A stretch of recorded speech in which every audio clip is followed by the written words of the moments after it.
रहीम अस्सलाम वालेकुम नादरीन, आप यूट्यूब चैनल देख रहे हैं। मैं इमरान खान हूँ।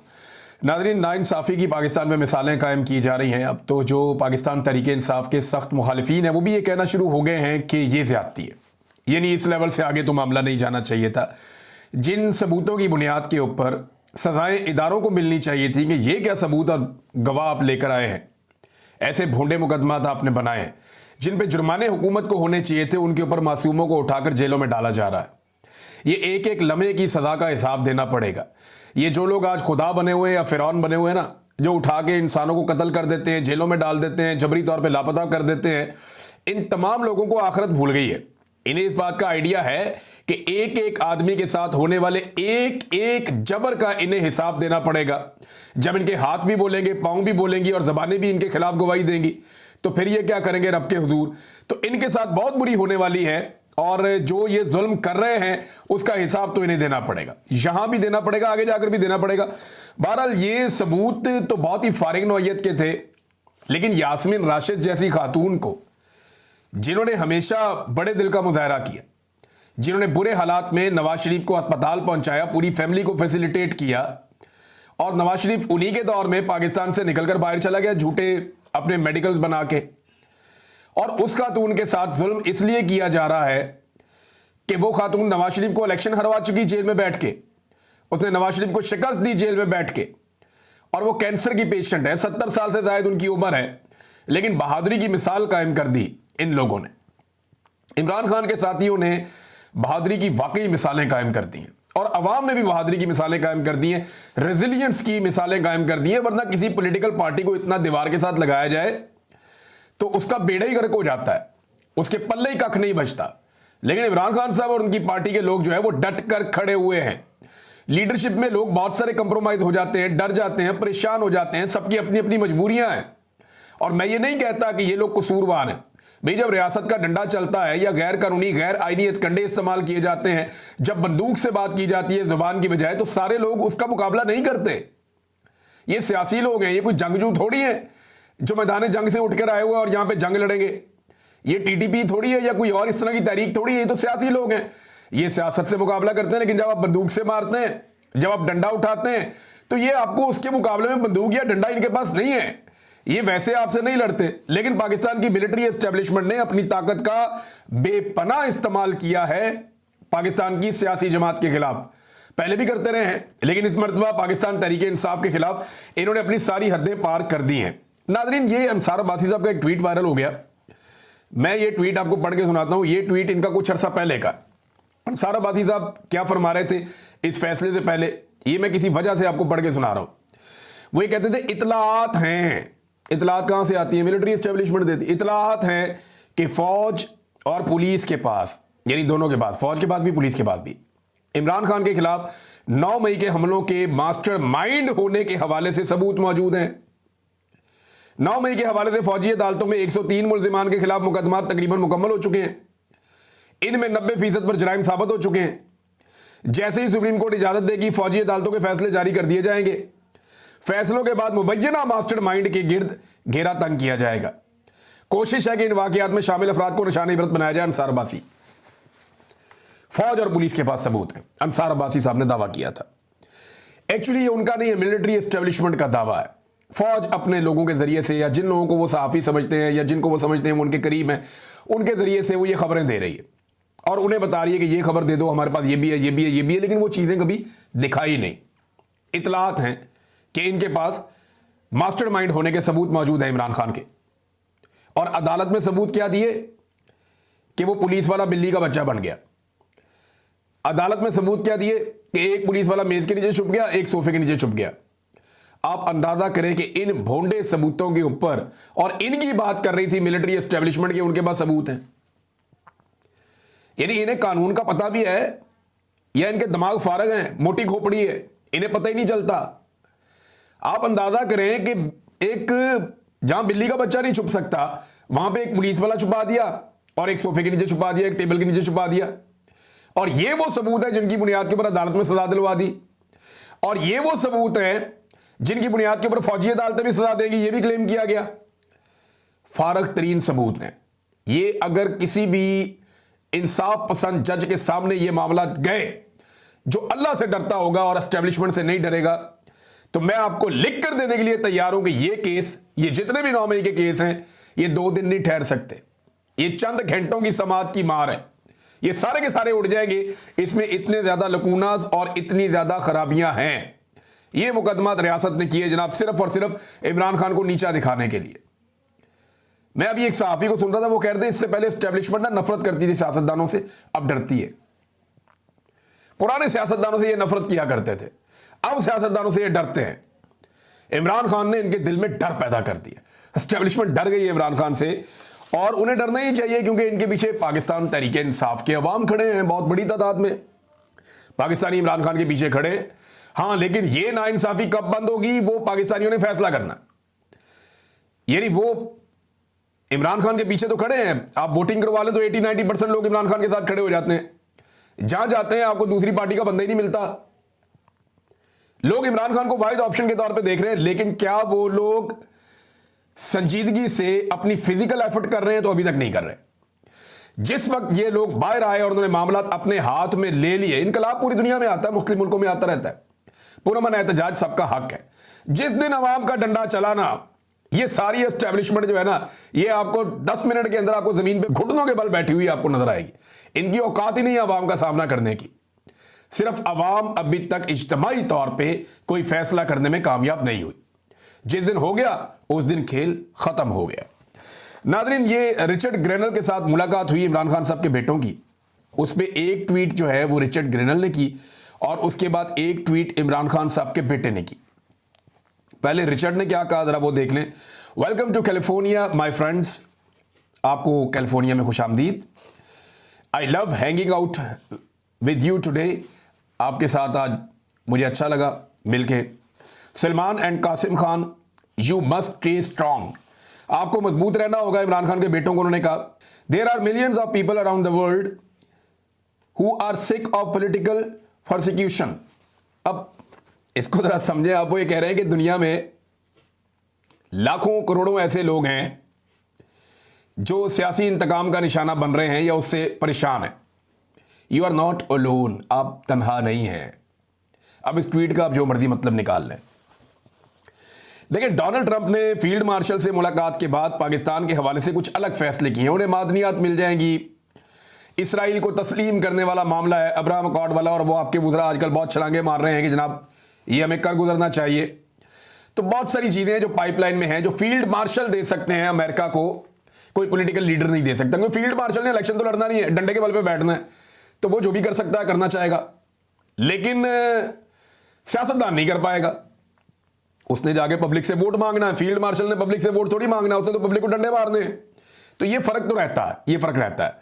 लिहाजा जो रिचर्ड ग्रेनल हैं, ये अब उस तरह से एक्टिवेट नहीं हुए जिस तरह वो पहले माजी में थे, और उन्होंने कहा जी आपकी तरह लाखों करोड़ों और लोग भी हैं दुनिया में, तो आप तनहा नहीं हैं जो सियासी इंतकाम का निशाना बन रहे हैं या इससे परेशान हैं, और लोग भी हैं, आप मजबूत रहिए। ये मशवरा रिचर्ड ग्रेनल ने दिया।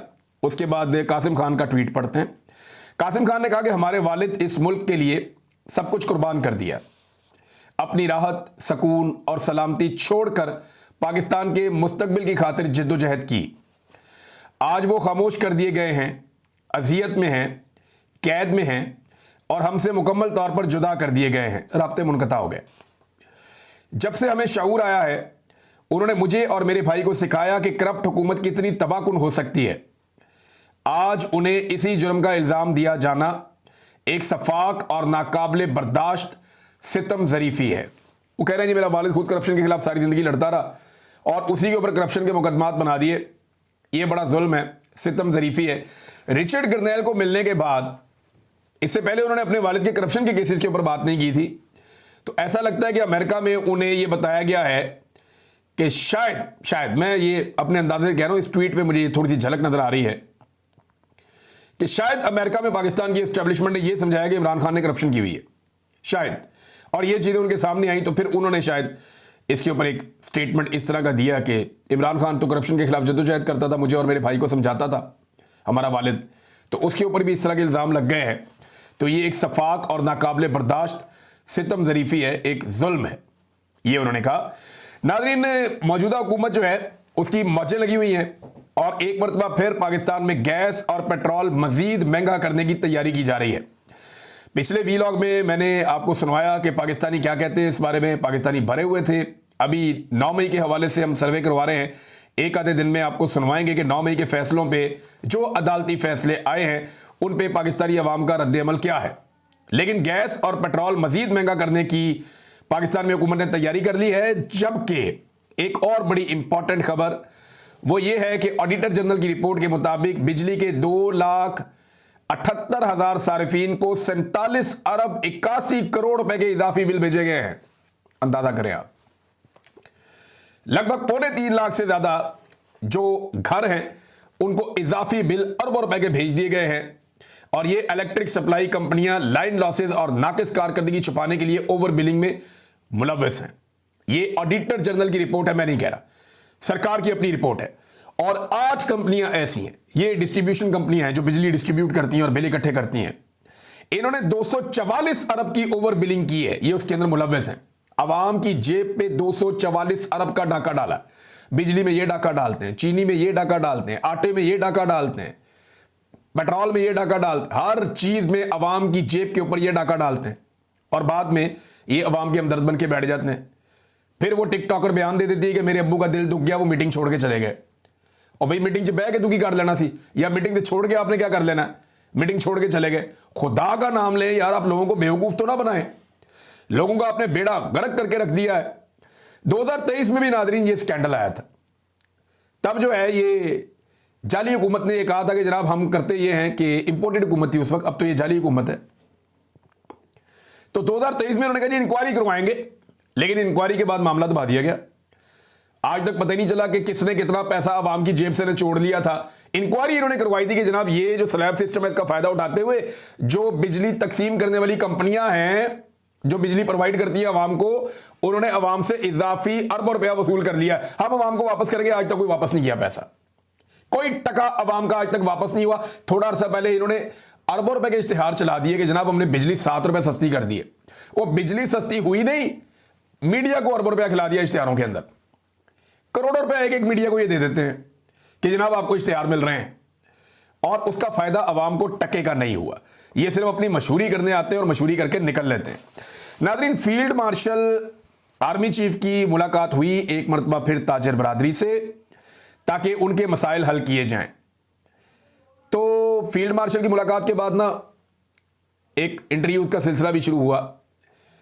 तो 2 चीजें सामने आती हैं, 2 सवालात खड़े होते हैं। नंबर 1, आर्मी चीफ ताजरों से क्यों मिले, या आर्मी चीफ ताजरों से क्यों मिलते हैं, नंबर 1 सवाल। नंबर 2, ताजर आर्मी चीफ से क्यों मिलते हैं, क्यों मिलना चाहते हैं। पहले सवाल का जवाब यह है कि आर्मी चीफ अच्छी तरह जानते हैं कि जिनको वो लेकर आए वो नालायक हैं, निकम्मे हैं, उनसे कुछ नहीं होना। मईशत तबाह हो चुकी है, हुकूमत का कोई एतबार बाकी नहीं रहा, एतमाद का मुकम्मल तौर पे पाकिस्तान में फुकदान है, और इसीलिए हर थोड़े दिन के बाद वो ताजरों से मिल लेते हैं, और ताजरों से मिलने के बाद उनको यकीन दहानियां करवाते हैं, और उसके बाद उनमें से चंद ताजरों को चुनकर टीवी एंकर्स के हवाले किया जाता है कि इनके इंटरव्यूज करो। वो ताजर जमीन आसमान के कलाबे में लाते हैं। यानी कल एक ताजर ने कहा कि सदियों के बाद ऐसी मुलाकात होती है, हमें आसिम मुनीर साहब ने खाना भी खिलाया, बल्कि उन्होंने अपने हाथ से लिखा। भाई हाथ से ही लिखता है बंदा, और कैसे लिखता है। यानी उन्होंने खुद नोट्स लिखे, उन्होंने हमें खाना भी खिलाया, और सदियों बाद ऐसी मुलाकात होती है। गेम ज्यादा नहीं चुकती थोड़ी सी। बहरहाल जितनी भी चुकी पाकिस्तान की इकॉनमी उठनी चाहिए, गेमें तो पाकिस्तान में उठ रही है, पिछले 70 साल से उठती हुई हम देख रहे हैं। तो ये जनाब ये सियासी और इंतजामी मामलात में क्या एक फील्ड मार्शल आर्मी चीफ की खुली मुदाखलत नहीं है? नहीं, ताजर के साथ आर्मी चीफ का क्या काम है? इस वक्त पाकिस्तान में डेमोक्रेसी है ना, वजीर आजम मौजूद है, वजीर खजाना मौजूद है, बल्कि पाकिस्तान का जो डिप्टी वजीर आजम है वो भी इकोनॉमिस्ट है अपनी तरफ से, बहुत सारे इदारे मौजूद हैं, सेक्रेटरी मौजूद हैं। तो फिर आर्मी चीफ ताजरों से या बिजनेस कम्युनिटी से क्यों मिलते हैं? सोचने वाली बात है ना। क्या बिजनेस के लोग अगवा हो रहे हैं, या कोई सरहद पार से उनके ऊपर अटैक हो रहे हैं, या कोई दुश्मन उनके ऊपर ड्रोन हमले कर रहे हैं? ऐसी तो कोई चीज नहीं है ना। तो सिक्योरिटी प्रोवाइड करने वाला आदमी वो क्यों मुलाकात कर रहा है कारोबारी लोगों से? सवाल है ना। तो फिर इसको आप यही कहेंगे कि पाकिस्तान की मिलिट्री एस्टेब्लिशमेंट या पाकिस्तान के आर्मी चीफ सियासत में और सियासी मामलात में और इंतजामी मामलात में एक दखल अंदाजी कर रहे हैं, एक मुदाखलत कर रहे हैं। अब अगर आप दूसरी तरफ जाएं और सवाल का जो दूसरा पहलू था उसको देखें कि ताजिर आर्मी चीफ से मिलने क्यों गए, लेकिन ताजिरों को भी यह बात अच्छी तरह पता है और वो भी जानते हैं कि ये हुकूमत जाली है और इसके हाथ में कुछ नहीं है। ताकत इनको जबरदस्ती इक्तदार में लाने वाले फील्ड मार्शल के पास है, इख्तियारात भी उनके पास है, ताकत भी उनके पास है। अगर कुछ अच्छा कर सकते हैं, बुरा कर सकते हैं, वही कर सकते हैं। लिहाजा उन्हीं के पास जाकर मुलाकात करो और उन्हीं को जाकर अपनी बात बताओ। लेकिन डोनाल्ड ट्रंप को भी यह बात समझ आ गई थी कि शहबाज शरीफ क्या बेचता है, बुला के फील्ड मार्शल से मिलो। यह बात ताजिरों को भी समझ आ गई, मौलवियों को भी समझ आ गई। पाकिस्तान का जो भी काबिल जिक्र आदमी हो गया, आर्मी चीफ से मेरी मुलाकात कराओ, मैं शहबाज शरीफ को नहीं जानता, वो किसी उसके पल्ले ही कख नहीं है। जिसके मामलात भी होने हैं वो आर्मी चीफ के साथ होने हैं। वजह यह है कि मुल्क का कंट्रोल आर्मी चीफ के पास है, वज़ीर आज़म के पास तो है नहीं। तो इमरान खान जब यह कहता है कि मैंने एस्टेब्लिशमेंट से बात करनी है, तो वो क्या गलत कहता है? भाई यही राना सनाउल्लाह ना, यही ख्वाजा आसिफ वगैरह इन्होंने हाथ खड़े कर दिए थे जब मुज़ाकरात हो रहे थे कि ये हमारे हाथ में कुछ नहीं है। इन्होंने तो ये रिक्वेस्ट की थी पाकिस्तान तहरीक इंसाफ से कि हमसे वो मुतालबा करें जो हम पूरा कर सकते हो। तो उन्होंने कहा जी इमरान खान से मुलाकात करवा दें जेल में। ये वाला मुतालबा भी पूरी हुकूमत मिलकर पूरा नहीं कर सकी और जेल में बैठा हुआ इमरान खान के बकौल एक कर्नल वो पूरी की पूरी पार्लियामेंट पे भारी पड़ गया, मुलाकात ही नहीं करवाई उसने। अंदाजा करें आप। तो भाई इमरान खान उसी से बात करेगा ना जिसके बाद इख्तियार है, जिसने मुदाखलत की हुई है कि भाई आप पीछे हट जाएं। जो आगे बढ़ा हुआ है उसी को पीछे हटाएंगे ना, या तीसरे घर में जाके उनसे बात करेंगे। तो अगर मिलिट्री एस्टेब्लिशमेंट को सियासत से बाहर निकालना है या उन्हें पीछे हटाना है तो फिर मिलिट्री एस्टेब्लिशमेंट से ही बात करनी पड़ेगी। इन सियासतदानों से बात करके भी ये हो सकता था अगर ये सारे इकट्ठे होकर मिलिट्री एस्टेब्लिशमेंट को दीवार के साथ लगा के उन्हें कि सियासत में मुदाखलत बंद करें। लेकिन ये जो सारी सियासी जमातें इस वक्त हुकूमत में हैं, इनसे बात करने का फायदा इसलिए नहीं है कि ये तो खुद अपने मुंह से कहते हैं कि हाइब्रिड निजाम हमें बहुत पसंद है, ये बड़ा कामयाबी के साथ चल रहा है, यही दोगला निजाम चलना चाहिए, हम फौजी मुदाखलत से बहुत ज्यादा खुश हैं और ना सिर्फ इस निजाम की वो तारीफ करते हैं, इसको तस्लीम करते हैं, बल्कि इसे अपनी बका का जरिया भी समझते हैं। तो आप उनसे कैसे बात करेंगे? उनसे बात करने का तो फायदा ही कोई नहीं है। नाज़रीन, मारक बलोच साहब का एक ट्वीट आया, ये बहुत ज़रूरी है क्योंकि बड़ा जुल्म हो रहा है इस वक्त इस्लामाबाद में भी, कोयटा में भी जबरी तौर पे जो इंसान लापता हैं उनके बारे में अभी तक कुछ पता नहीं चला।